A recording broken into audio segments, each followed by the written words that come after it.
ನಮಸ್ತೆ ಎಲ್ಲರಿಗೂ. ನೋಡ್ರಿ, ನಾನು ಮನೆಯಲ್ಲೇ ವರ್ಮಿ ಕಂಪೋಸ್ಟ್ ಮಾಡಿರೋ ತೋರಿಸ್ತಾ ಇದ್ದೀನಿ. ಎರೆಹುಳ ಗೊಬ್ಬರ ನೋಡ್ರಿ, ಎರೆಹುಳ ನೋಡಿ ಎಷ್ಟು ದೊಡ್ಡದು ಇದ್ದಾವೆ. ಇದು ಒಂದೇ ತಿಂಗಳಲ್ಲಿ ಆಗಿರೋ ಗೊಬ್ಬರ. ಇದು ಹೇಗಂದರೆ ಮನೆಯಲ್ಲಿರೋ ಕಿಚನ್ ವೇಸ್ಟ್ ಎಲ್ಲ ಹಾಕಿಬಿಟ್ಟು ಗ್ರೋ ಬ್ಯಾಗ್ಲಿ ಪಾಟ್ ಆಗಲಿ ಯಾವುದೇ ತೊಗೊಂಡಾಗ ನಾನು ಗಿಡ ಹಚ್ಚಬೇಕು ಅಂದರೆ ಆಗ ಆ ಬ್ಯಾಗಲ್ಲಿ ಆ ಪಾಟಲ್ಲಿ ಮನೆಯಲ್ಲಿರೋ ತರಕಾರಿ ವೇಸ್ಟು, ಮೇಲ್ಗಡೆ ಬಂದಿರೋ ಗಾರ್ಡನ್ನಲ್ಲಿ ಬಂದಿರೋ ವೇಸ್ಟು, ಆಮೇಲೆ ಈ ರಟ್ಟು ಬಾಕ್ಸ್ ಇರ್ತಾವಲ್ಲ ಆ ಬಾಕ್ಸು, ಆಮೇಲೆ ತೆಂಗಿನ ನಾರು ಇದೆಲ್ಲ ಹಾಕಿಬಿಟ್ಟು ಗ್ರೋ ಬ್ಯಾಗಲ್ಲಿ ಹಾಕಿಟ್ಟಿದ್ದೆ. ಒಂದೇ ತಿಂಗಳಲ್ಲಿ ನೋಡ್ರಿ ಎಷ್ಟು ದಪ್ಪದಾಗ ಆಗಿದ್ದಾವೆ ಎರೆಹುಳಗಳು.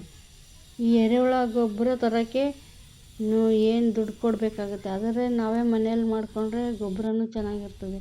ನೋಡಿರಿ, ಈ ಥರ ನಾನು ಮಾಡೋದು. ಅದನ್ನು ಫಸ್ಟ್ ಕೆಳಗಡೆ ರಟ್ ಬಾಕ್ಸ್ಗಳು ಹಾಕಿದ್ದೀನಿ.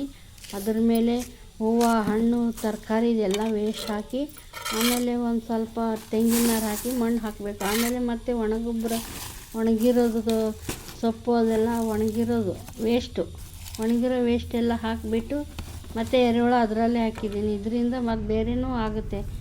ತೆಂಗಿನ ನಾರೆಲ್ಲ ಇದೇ ಥರ ಹಾಕಿ ನಾನು ಗಿಡ ಹಚ್ಚೋದು.